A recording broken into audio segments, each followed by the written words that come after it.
تعالَ أقول لك على فكرة هتجيب لك آلافات الدولارات من خلال الأتمتة. الفكرة اللي قدامك دي هي عبارة عن إن إحنا عاملين automation بيستدعي بيانات من مواقع معينة، ورُحنا عملنا موقع عن طريق حاجة اسمها lovable. lovable ده اللي ما يعرفوش ده عبارة عن موقع بالذكاء الاصطناعي، كل اللي إحنا بنعمله بنروح نكتب الprompt وهو يبدأ ينشئ لنا الواجهة الأمامية، وكمان حاجة اسمها الback end اللي هي الواجهة الخلفية اللي يجيب منها المعلومات. كل اللي إحنا عملناه إن إحنا رُحنا جِبنا معلومات من موقع معيّن، وبعد كده رُحنا استدعينا المعلومات دي عن طريق الواجهة الأمامية دي، بحيث إن أنا مثلًا عايز إن أنا أدوّر على وظيفة معيّنة، وأبدأ إن أنا أدوس على search job فيبدأ إن هو يجيب لي المعلومات من الموقع ده عن طريق الNetInt، ويبدأ إن هو يطلّعها لي هنا. وممكن كمان إن أنت تربط الموقع ده ببوابات دفع، بحيث إن هو يبقى ليه اشتراكات معيّنة، وتبدأ إن أنت تكسب. لو عايز تفاصيل أكتر عن الautomation ده اكتب لي بس كلمة تم وابعت لك الscript وابعت لك الشرح مجانا، ويلا بينا نبدأ الفيديو. يا أهلا بيكم من جديد. بإذن الله النهارده هنتكلم إزاي نعمل ويب سايت وكمان نخليه يتكامل مع n2n. المرة اللي فاتت إحنا اتكلمنا على شوبيفاي، وطبعًا في ناس بيبقى عندها مواقع زي ووردبريس، بس المواقع دي سهلة جدًا إن إحنا نعمل لها integration. إحنا بقى عايزين المواقع اللي إحنا كنا بنحلم بيها إن إحنا نعملها. المواقع اللي هي بتحتاج بقى باك إند وفرونت إند ويقول لك إحنا محتاجين 1.000.000 جنيه و2.000.000 جنيه عشان نعملها. في دلوقتي مواقع بقوا يسموها زي vibe coding، زي موقع مثلًا حاجة اسمها lovable، وفي حاجة اسمها bolt.diy، في برضه موقع تالت اللي هو claude. جميل. طبعًا claude أقواهم، بس صراحة lovable برضه يعني بيهتم بالتصميم وبيهتم بحاجات كتيرة، يعني هيبهركم دلوقتي الويب سايت اللي هنعمله كمان شوية. الويب سايت ده ما تستقلش بيه بصراحة، لأن أنا كنت باستقل بيه كده، لأن هو يعني إيه أكتب له جملتين ويعمل لي ويب سايت، يعني هيعمل لي واجهة زي الواجهة الأمامية دي وخلاص على كده. قال لي لأ، يا ريت ده بيعمل لي موقع متكامل من كل الجهات. أنت متخيل؟ يعني أنا دلوقتي مثلًا ممكن يعمل لي موقع، الموقع ده يتكامل مع N8N، ماشي، بحيث إن أنا لمّا آجي أعمل حاجة عليه يروح على N8N ياخد الأمر يرجع تاني للويب سايت. يعني مثلًا أنت ممكن تعمل موقع زي مثلًا إيه، المواقع الكبيرة زي booking.com، أنت متخيل؟ ويبقى تفاعلي مش واجهة أمامية، لا، لا، لا، لأ، يبقى تفاعلي حرفيًا. ممكن مثلًا تعمل موقع كبير زي مثلًا موقع أمازون، ممكن تعمل برضه موقع كبير زي GPT، ماشي، أنت ممكن حرفيًا تعمل موقع زي ChatGPT، ممكن تعمل موقع توظيف، ماشي، الناس تخش تدوّر على وظائف عليه. طب تعالوا نجرّب كده ونشوف هل فعلًا اللي أنت بتقوله صح يا إبراهيم، إن هو يعمل لك موقع متكامل وكمان تفاعلي، اللي هو يشتغل كإني مصمم هو اللي عامله لي؟ أنا هاعمل log out عشان خاطر أورّيكم بتسجّلوا إزاي. بتدوسوا على sign up، تبدأ عايز تسجّل بجوجل ما فيش مشكلة، GitHub ما فيش مشكلة، بإيميلك عادي ما فيش مشكلة. باقول له sign in أو sign up with Google، تختار الإيميل بتاعك، كده أنا سجّلت عليه، ماشي، وطبعًا بيدّيك زي 5 مرّات تبعت له أوردرات مجانًا، ماشي، و بعد كده بتبدأ إن أنت تشترك معاه. أنا هاستغل المجاني إن أنا أعمل ويب سايت، ماشي، ويبقى متكامل مع N8N. طيب أنا عايز أعمل موقع توظيف، لمّا حد مثلًا يكتب جملة معيّنة، اللي هو أنا عايز مثلًا وظيفة في الmarketing، ماشي، وبلد مثلًا أمريكا، جميل، فيبتدي إيه الموقع يطلّع له الوظايف. طيب أنا مثلًا عايز أعمل ChatGPT، ماشي، أعمل حاجة زي ChatGPT، تمام، ممكن إن أنا أعمل web site زي ChatGPT.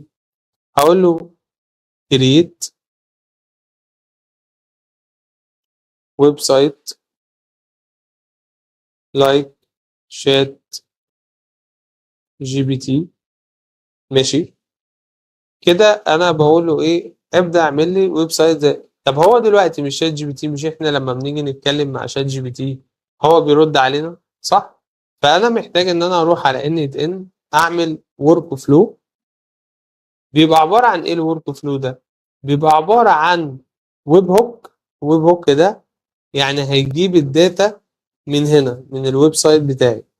ماشي زي ما اتفقنا ان الويب هوك بيجيب الداتا.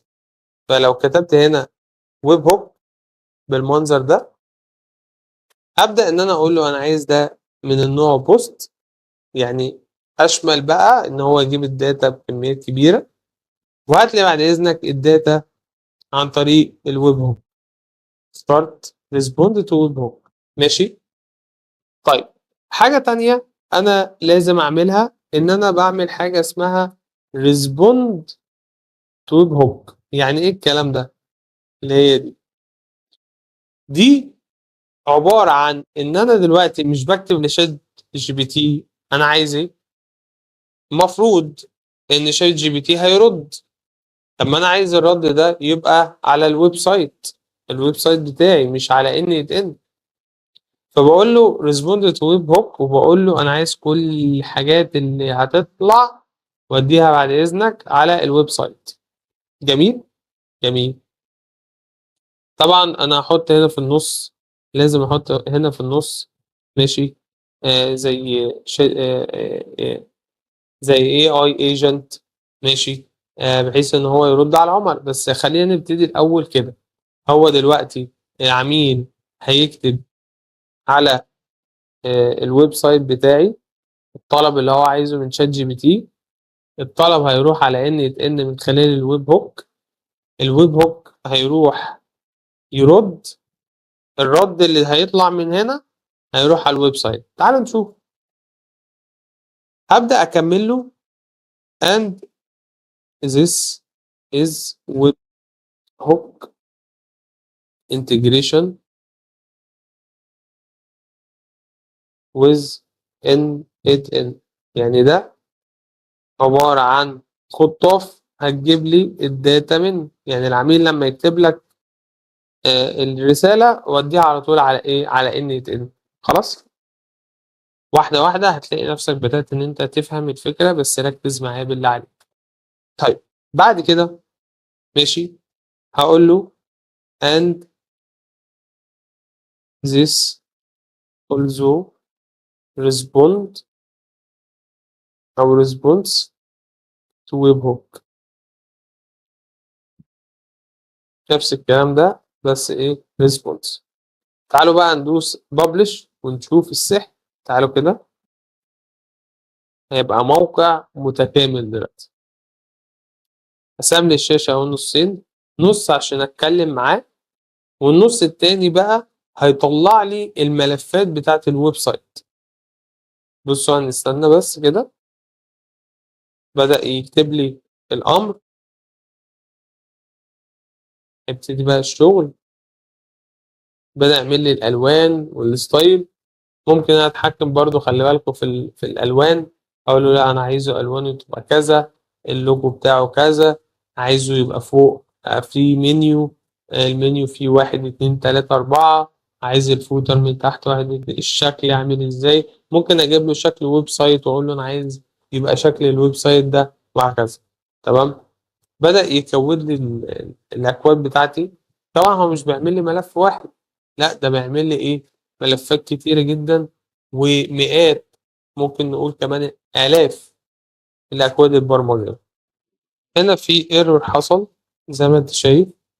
ماشي هقول له حاول ان انت تصلح الايرور ده. انا مش هتدخل خالص، انا هخليه هو يصلح كل حاجة بنفسه. بدأ هو حتى تحت بيقول لك working اهو، وبيبدأ ان هو يشتغل، بيبدأ يصلح الايه الغلطات اللي هو وقع فيها. زي ما انت شايف عمل لي الويب سايت اهو. لو دوسنا على السهم ده ماشي هيبدأ يودينا على الويب سايت بتاعي، ادي لينك الويب سايت، يقول لي حط لي لينك الويب هوك، هبدأ احط له لينك الويب هوك اللي هو يودي لي الداتا ماشي لايه للويب سايت. هبدأ مثلا ان انا اكتب ان هو يبتدي او انا كعميل يعني هبدأ ان انا اكتب ان هو يبتدي ان هو يروح على ان ان ماشي. خلينا ندوس على تيست الورك فلو ونشوف هل الكلام ده هيشتغل ولا لا. اقول مثلا هاي ماشي، نبدأ نشوف الويب هوك هل استقبل جملة هاي ولا لا. فعلا زي ما احنا شايفين اهو استقبل الايه الداتا. طب حلو حلو خالص. نبدأ بقى على بركة الله. أبدأ أعمل إيه؟ أبدأ إن أنا أحط إن هو في النص AI agent. جميل. ال AI agent ده هيعمل إيه؟ هو هياخد البيانات اللي هي كلمة هاي، يعني اعتبر إن ده تليجرام ماشي، وده تليجرام. فاكر لما كنا بنبعت الرسالة عن تليجرام تخش على الذكاء الاصطناعي تتبعت رسالة من الذكاء الاصطناعي للتليجرام؟ نفس الكلام ماشي. فأنا هنا اهوت هربطه بموديل برضه ماشي، هربطه مثلا بأوبن راوتر. جميل. وابتدي بقى إيه، أروح للذكاء الاصطناعي اللي هو ال AI agent وأقول له define الرسالة. فين الرسالة؟ اللي هي كلمة هاي أهي، مسج هاي. حلو. وابتدي أقول له إيه بقى، أنا محتاج مثلا إن أنت مساعد ذكي ماشي، مش هعمل حاجة أكتر من كده. وهعمل برضو ميموري، الميموري دي تبتدي تفتكر لي الايه الرسائل. اقول له define below ماشي execute كده. لو عمل كده معاك حاول ان انت ايه تدلت وتشغل عادي الورك فلو وتشوفه هيشتغل ولا لا ماشي. وبعد كده حط ميموري. فانا هعمل تيست ورك فلو. تعال نشوف لما انا اكتب دلوقتي هاي هل ده هيرد عليا، هل الذكاء الاصطناعي هيرد عليا ولا لا. ده كل ده على الويب سايت بتاعي هاي ماشي. هيبتدي ان هو يبعت للذكاء الاصطناعي ماشي اهو hello how can I assist you. بس هنا ما ايه ما ردش. خلاص هقول له don't forget response of webhook. يعني ايه؟ ما تنساش ان انت تحط الاستجابة بتاعت الويب هوك ماشي. يعني هنا لو بصيت على دي ماشي، ده عبارة عن ايه؟ ده عبارة عن الريسبونس بتاع ال AI agent. المفروض يروح يرد على العميل بالرسالة دي. جميل. لازم يرد على العميل بايه بالرسالة دي. فهقول له don't forget response to ايه to web hook واقول ايه انتر كده واشوف هيبدأ يعدل من نفسه ولا لا. بصوا بدأ يعدل من نفسه اهو، بدأ يقول لي الاوتبوت المفروض يبقى كذا ماشي. وهو بيعدل من نفسه، يعني هو من نفسه بيعدل. تمام.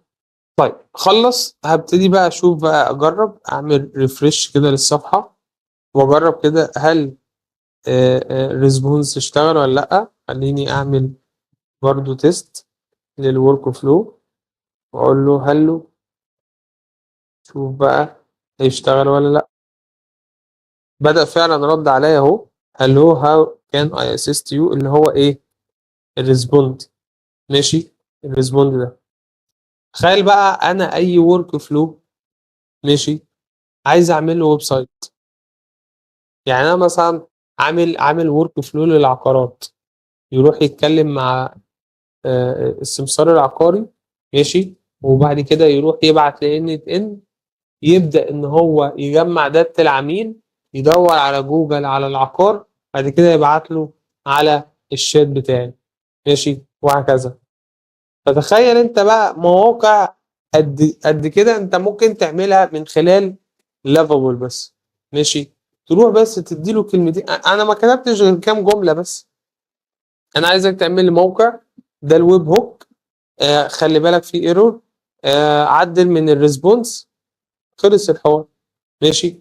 فهنا الفكره ان انت تقدر تعمل اي ويب سايت حرفيا انت عايز تعمله من خلال موقع لافابول. ماشي. وكمان تعمل له انتجريشن مع انت ان، هيدي لك نتائج جباره. ماشي. ده انت ممكن تزود مبيعاتك لمجرد بس التكامل ما بين انت ان والويب سايت بتاعك. ده انت ممكن تعمل ويب سايت للعملاء بتوعك يخش يسجلوا، تمام، ويبعت لهم نشرات اخباريه عن الايه، عن المنتجات بتاعتك.